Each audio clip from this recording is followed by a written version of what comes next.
My guys, ഇന്ന് ഞാനും എൻ്റെ ഫാമിലിയും കൂടി പോണത് എങ്ങനെ ചോദിച്ചാൽ നമ്മുടെ നിലമ്പൂരിക്കാണ് കേട്ടോ. വേറെ ഒന്നിനുമല്ല, നമ്മുടെ തേക്ക് മ്യൂസിയം കാണാനാണ് കേട്ടോ. നല്ല അടിപൊളി മ്യൂസിയമാണ്, അവിടെ എല്ലാം അടിപൊളിയാണെന്നൊക്കെ കേട്ടിട്ടുണ്ട്. അപ്പോൾ നമ്മളൊന്ന് കാണാൻ പോവാം കേട്ടോ.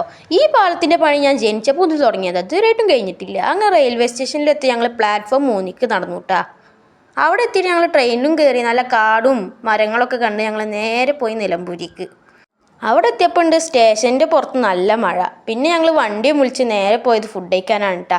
നല്ല അടിപൊളി അൽഫാം മന്തിയും കഴിച്ചു.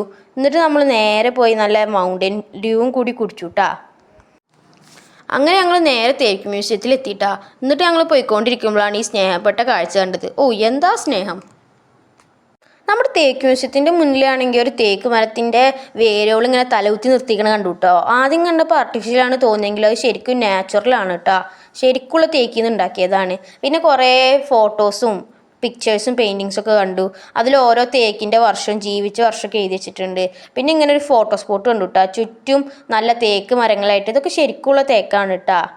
പിന്നെ അതിനുശേഷം നമ്മൾ നേരെ 2ാം നിലയ്ക്കാണ് കേട്ടോ പോയത്. അങ്ങോട്ട് പോണ വഴിക്കാണ് 2 തവളോളം അവിടെ ഇരുന്നിട്ട് ചെസ്സ് കളിക്കണ പിക്ചർ ഞങ്ങൾ കണ്ടത് കേട്ടോ.